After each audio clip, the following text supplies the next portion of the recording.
तो चलिए चर्चा करते हैं चित्रकूट उपचुनाव को लेकर। हमारे साथ वरिष्ठ पत्रकार रवि भोई जी जुड़ चुके हैं। रवि जी, बहुत बहुत स्वागत है आपका। और हमारे साथ कांग्रेस प्रवक्ता घनश्याम राजू तिवारी जी हैं। तिवारी जी, आपको भी बहुत बहुत स्वागत है। सबसे पहले रवि जी, मैं आपसे ही समझना चाहूंगा, किस नजरिए से देखा जाए ये उपचुनाव कितना महत्वपूर्ण बीजेपी और कांग्रेस के लिए? देखिए, ये उपचुनाव है कांग्रेस की सिटिंग थी, एमएलए थे अभी तक, लेकिन इस चुनाव की जीत से कांग्रेस के कार्यकर्ताओं में, नेताओं में कॉन्फिडेंस बढ़ेगा और इसका फायदा आने वाले नगर निगम के जो चुनाव हैं, पंचायत चुनाव हैं, उसके फायदा मिलेगा। और साथ ही एक सरकार के कामकाज पर मुहर लगेगी और कांग्रेस इसको आने वाले चुनाव में प्रचारित करेगी कि दंतेवाड़ा और चित्रकूट की जनता ने उनके 9 महीने के काम को सराहा है। तो एक कांग्रेस सरकार के लिए सर्टिफिकेट जैसा भी हो जाएगा इस चुनाव का जो भी परिणाम यदि कांग्रेस के पक्ष में आता है तो। बिल्कुल। हमारे साथ तिवारी जी मौजूद है। तिवारी जी, क्या मुद्दे रखे, किसको लेकर इस बार चुनाव में पार्टी उतरी थी और क्या दिखाई देता है कि इस बार जो प्रत्याशी उतारे गए हैं वही महत्वपूर्ण थे या फिर चेहरा दीपक बैज और भूपेश बघेल का ही सामने था? दीपेश जी, बस्तर की धरती मां दंतेश्वरी की धरती है और इस धरती का एक विधानसभा क्षेत्र है चित्रकूट। चित्रकूट पर्यटन के लिहाज से निश्चित तौर पर कहा जाने वाला एक छत्तीसगढ़ का कश्मीर भी इसे कहा जाता है। चुनाव के परिदृश्य में जैसा रवि भोई जी ने कहा कि जिन परिस्थितियों में आज चुनाव हो रहे हैं वो बेहतर रूप से उस क्षेत्र की जनता जानती है।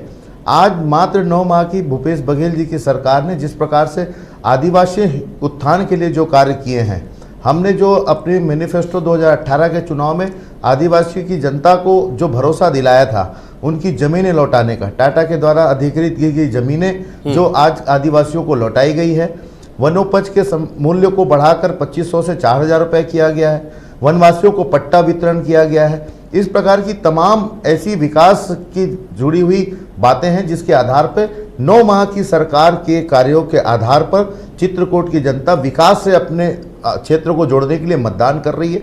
और सबसे बड़ी बात यह है कि इस पूरे चुनाव के दरमियान जिस प्रकार से सत्ता पर भरोसा क्षेत्र की जनता ने दिखाया है और संगठन के प्रदेश अध्यक्ष मोहन मरकाम जी के नेतृत्व में जिस प्रकार से पार्टी के कार्यकर्ता तमाम इस चुनाव में छोटे छोटे कार्यकर्ताओं के साथ गली गली घूमकर अपने विचारों को और अपनी पार्टी की नीतियों को बताते रहे, उसका एक बेहतर परिणाम हमें दिखने जाने वाला है।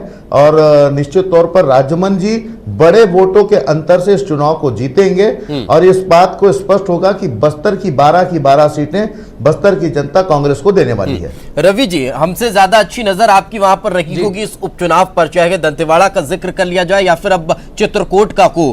क्या आपको लगता है कि पलायन, बेरोजगारी, शिक्षा, मूलभूत सुविधाएं जो होनी चाहिए, वो तमाम मुद्दे इन उपचुनाव के प्रचार में कहीं दिखाई दिए? जी दीपेश जी, सही है कि इस उपचुनाव के प्रचार में ये मुद्दे गायब रहे, जो पलायन है, नक्सल समस्या है या फिर वहाँ पे विकास के। तो विकास की बात तो दोनों करते रहे बीजेपी कांग्रेस, ले एक्चुअल में जो विकास होना चाहिए, आखिर इंफ्रास्ट्रक्चर क्यों डेवलप नहीं हो रहा है? छत्तीसगढ़ बने 19 साल पूरे हो गए हैं और इस 19 सालों में भी अभी कनेक्टिविटी वहाँ पे अच्छी नहीं है जिस तरह से होनी चाहिए। आज भी इन 20 साल बाद भी बस्तर राजधानी से कनेक्ट ट्रेन रूट से, रेल लाइन से जुड़ी हुई नहीं है और जिस तरह से पर्यटन का वहाँ विकास होना चाहिए वो भी नहीं हुआ। अभी भी नक्सलवाद एक गंभीर समस्या बनी हुई है जिसके कारण लोग वहाँ से पलायन करने के लिए मजबूर हैं और जो आदिवासियों का विकास होना चाहिए वो विकास नहीं हो रहा है। शिक्षा अभी भी कई स्कूल नक्सलियों ने तबाह कर दिया, उनका पुनर्निर्माण नहीं हुआ। कॉलेज एजुकेशन का जो डेवलपमेंट होना चाहिए बस्तर में वो नहीं हुआ। बस्तर के लोग आज भी पढ़ाई के लिए रायपुर या दूसरे जगह जा रहे हैं, मजबूर हो रहे हैं। पर बस्तर इतना सौंदर्य देखें, प्राकृतिक नेचुरल ब्यूटी बहुत ज्यादा है, उसका एरिया भी बहुत ज्यादा है और वहां जिस तरह से डेवलपमेंट होना चाहिए इन 20 सालों में वहां डेवलपमेंट नहीं हुआ है। तो उन मुद्दों को देख के ठीक है, सरकार करी 9 महीने का काम, 9 महीना बहुत छोटा कार्यकाल होता है, पर ये 9 महीनों में उन्होंने काम किया है जिसके आधार पर वोट मांग रहे हैं, और पिछली बीजेपी 15 साल के आधार पर काम कर रही है, काम किया, लेकिन विजन भी कहीं ना कहीं कांग्रेस को समझ में आना चाहिए। तिवारी जी, मेरा सवाल ये इसलिए है क्योंकि जब दंतेवाड़ा उपचुनाव का रिजल्ट आया उसके बाद से कांग्रेस के प्रत्येक कार्यकर्ता और नेता के जुबान पर यह बात थी कि अब हमें बीजेपी मुक्त बस्तर बनाना है। क्या हम ये नहीं कह सकते थे कि हमें समस्या मुक्त बस्तर बनाना है, हमें नक्सल मुक्त बस्तर बनाना है? दीपेश जी, एक बात बेहद स्पष्ट है, इसको समझने की आवश्यकता है। रवि भोई जी वरिष्ठ पत्रकार हैं और उन्होंने जिस प्रकार से समस्याओं की व्याख्या की, निश्चित तौर पर वो उनका अपना नजरिया वरिष्ठता होने के नाते। देखिए, राज्य के निर्माण को 19 वर्ष हुए हैं और इस 19 वर्ष में लगभग 15 वर्षों तक प्रदेश में भारतीय जनता पार्टी की सरकार रही और उनके मुख्यमंत्री के चेहरे और मुख्यमंत्री डॉक्टर रमन सिंह रहे। 15 वर्षों में जिस प्रकार से बस्तर में विकास के नाम पर खोखले दावे किए गए, जल जंगल और जमीन को लूटने का प्रयास पूर्ववर्ती भारतीय जनता पार्टी की सरकार करती रही, जिसका सीधा नुकसान अगर कह सके तो आदिवासी भाई बहनों को हुआ, जो उनके विकास को रोकने का काम की। देखिए, मूलभूत आवश्यकताओं की जहां तक हम बात कर रहे हैं, मैं ये नहीं कहता कि आज वहां पर समस्याएं नहीं हैं और इन समस्याओं को दूर नहीं किया जा सकता। मैं बिल्कुल इस बात को स्वीकार करता हूं कि समस्याएं हैं, लेकिन 15 वर्षों में जिस प्रकार से एक बड़ी विरासत के रूप में समस्याएं हमें बस्तर के क्षेत्र से प्राप्त हुई है, उस समस्या को दूर करने के लिए हमें कुछ समय लगेगा। और वर्तमान की छत्तीसगढ़ में भूपेश बघेल जी की सरकार बस्तर की समस्याओं को दूर करने के लिए कटिबद्ध है और हम लगातार इस ओर प्रयास कर रहे हैं कि कैसे हम आदिवासियों के जीवन को एक ऊंचाइयों तक ले जाएं, आर्थिक रूप से मजबूत करें और आदिवासी क्षेत्रों में जो उनकी मूलभूत आवश्यकता है उसको सुदृढ़ करें। जल जंगल जमीन की जहां तक हम बात कर रहे हैं वो सीधे उसके मालिक हैं। आज चाहे स्वास्थ्य की बात करें, शिक्षा की बात कर रहे थे रवि भोई जी, ये दुर्भाग्य है दीपेश जी कि शिक्षा मंत्री पूर्व में बस्तर से आते थे केदार कश्यप जी, लेकिन उसके बावजूद शिक्षा की जो वहां पर स्थिति निर्मित है कि जहां पर स्कूल नहीं है, लोगों को पढ़ने के लिए सुविधाएं मुहैया नहीं हो रही, ये सारी समस्याएं वहां पर पैदा हुई हैं। मैं इस बात को आश्वस्त कर सकता हूं कि आने वाले समय में जिस प्रकार से चित्रकूट की जनता मतदान कर रही है, निश्चित तौर पर राजमन बेंजाम जी चुनाव जीतेंगे और इन समस्याओं का निराकरण करेंगे। और साथ ही एक बात बहुत स्पष्ट रूप से कहना चाहता हूं कि छत्तीसगढ़ के अंदर बस्तर और बस्तर के अंदर आदिवासियों के साथ जिस प्रकार का छलावा पूर्ववर्ती सरकार करती रही, आज कहीं न कहीं इस 9 माह के अंदर में न तो कोई बहुत बड़ी नक्सली वारदातें वहां पर हुई हैं और आदिवासियों के साथ जिस प्रकार से छलावा करके भारतीय जनता पार्टी गुमराह करके उनको प्रताड़ित करने का काम करती थी, उस पर भी कहीं ना कहीं विराम लगा है।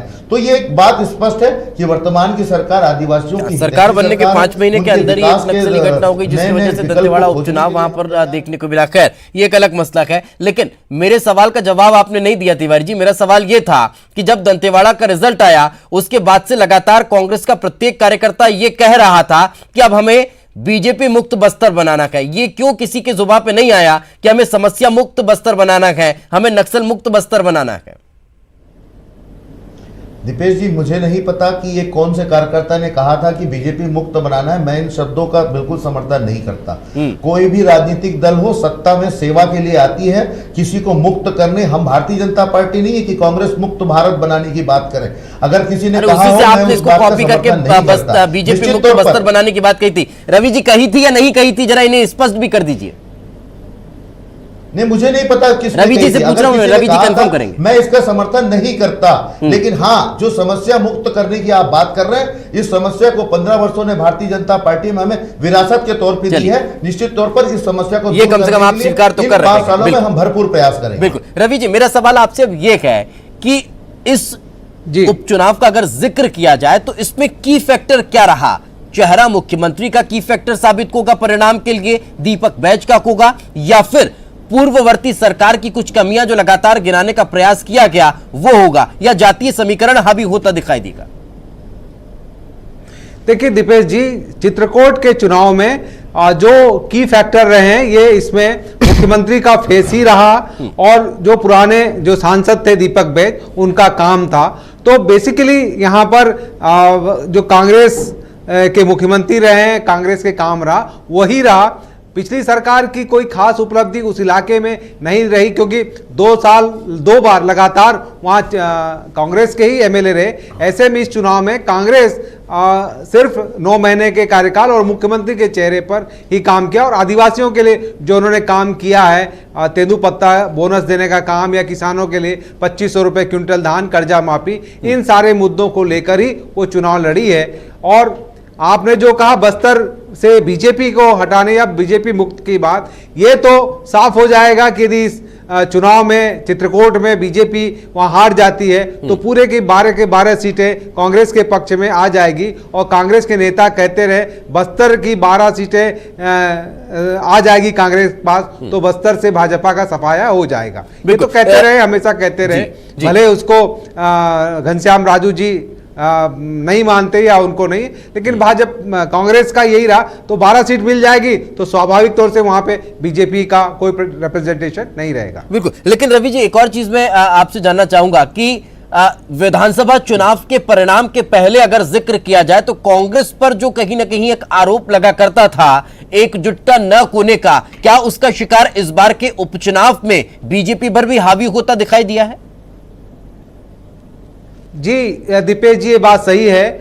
सत्ता में आने से पहले कांग्रेस के बारे में कहा जाता है एकजुट नहीं है, और कांग्रेस के भीतर ही बहुत सारे गुट अलग अलग थे और एक बड़ी समस्या रही है, और सत्ता में नहीं आने का एक बड़ा कारण भी रहा पिछले 15 साल में। लेकिन जैसे भी सत्ता में आई और तो एकजुट दिखाई दे रही कांग्रेस, वहीं भारतीय जनता पार्टी सत्ता से बाहर होकर कई गुटों में बिखरी हुई दिख रही है। अलग अलग नेता अपने उसमें चल रहे हैं, राह में चल रहे हैं। जिस तरह से चित्रकूट में चुनाव प्रचार में कोई ऐसा आक्रामक तेवर बीजेपी का दिखाई नहीं दिया और बड़े नेता कोई ऐसा नहीं दिखाई दिए, तो उससे साफ है कि बीजेपी में कई गुट अलग अलग हैं और आपस में इस चुनाव को लेकर या विधानसभा की हार को लेकर जो उनको सदमा लगा है उससे वो अभी तक उबर नहीं पाए। भले लोकसभा में उन्होंने यहाँ की 11 में से 9 सीटें जीत ली, वो तो केंद्रीय नेतृत्व और मोदी जी की छवि पे जीता, लेकिन अभी भी प्रदेश भाजपा में कहीं ना कहीं गुटबाजी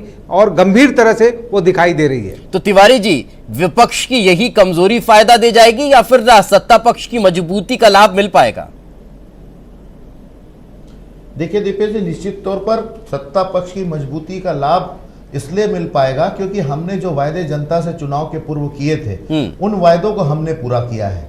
जहां तक रही, हमने किसानों का कर्जा माफ किया, बिजली बिल हाफ किया, किसानों की आर्थिक उन्नति के लिए हमने 2500 रुपये समर्थन मूल्य दिए। सबसे बड़ी संपत्ति अगर आदिवासियों की होती है वो जमीन की होती है। उन जमीनों को लौटाने का काम हमने किया है जो पूर्ववर्ती सरकार छीनने का प्रयास करती रही। वो तो कांग्रेस है कि जो विरोध की तो उन्हें अपने पैर पीछे लेने पड़े। आज तेंदुपत्ता का मानक बोरा 2500 रुपए से बढ़ाकर 4000 रुपए किया गया है। ये आर्थिक उन्नति के जो निर्णय राज्य में सरकार ले रही है, भूपेश बघेल जी ले रहे हैं, तो ये विकास के मुद्दे और उनकी उन्नति के मुद्दे हैं जिसके आधार पर चित्रकूट की जनता मतदान कर रही है। और निश्चित तौर पर दीपेश जी, हम एक बड़े बहुमत की तरफ हम दिखाई पड़ रहे हैं। आप देखिएगा जब परिणाम आएंगे तो निश्चित तौर पर हमारे प्रत्याशी जीतेंगे। लेकिन एक बड़ा विषय यह है कि प्रदेश में बस्तर हमेशा ही नक्सलवादियों के निशाने पर रहा है और ये समस्या कोई राज्य की नहीं, ये राष्ट्र की समस्या है। इस राष्ट्र की समस्या में भी 9 माह के अंदर जो एक नकेल लगाने का काम जो कांग्रेस की सरकार भूपेश बघेल जी की नीतियों ने किया है कि आज ईश्वर की कृपा से कोई ऐसी बड़ी घटनाएं अभी 9 माह के अंदर में नहीं हुई हैं, जो एक बहुत बड़ी उपलब्धि हमारी कांग्रेस की सरकार की है कि हमने उस समस्या को जड़ से मिटाने के लिए बड़े बड़े प्रयास किए और निश्चित तौर पर उसका नतीजा सामने दिखाई पड़ रहा है।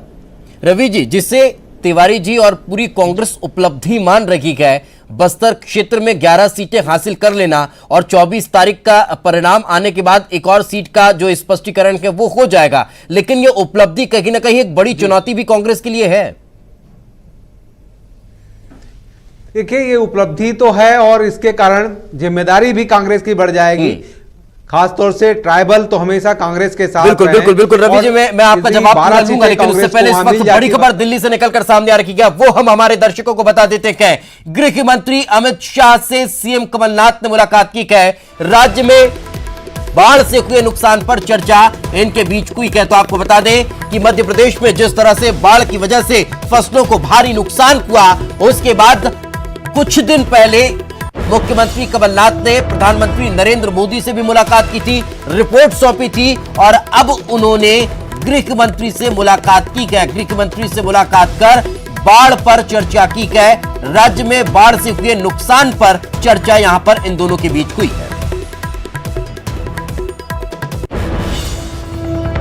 ये बड़ी खबर हम आपको बता रखेंगे, दिल्ली से निकलकर सामने आ रखी है। मुलाकात हुई है गृह मंत्री अमित शाह और मुख्यमंत्री कमलनाथ के बीच और मध्य प्रदेश में जिस तरह से बाढ़ की वजह से तबाही का मंजर देखने को मिला था, फसलों का नुकसान हुआ था। तबाही का मंजर शब्द का इस्तेमाल इसलिए क्योंकि किसानों को भारी नुकसान यहां पर उठाना पड़ा था और कई क्षेत्रों में स्थिति यह थी कि 100% फसलों का नुकसान हो चुका था और वजह कहीं ना कहीं बारिश के कारण इस तरह की स्थिति निर्मित हुई थी। यही कारण है कि इस तरह की आपदा को लेकर प्रदेश सरकार की तरफ से एक रिपोर्ट तैयार की गई, आकलन किया गया और वो केंद्र सरकार को भेजी गई और मांग की गई एक बड़े पैकेज की।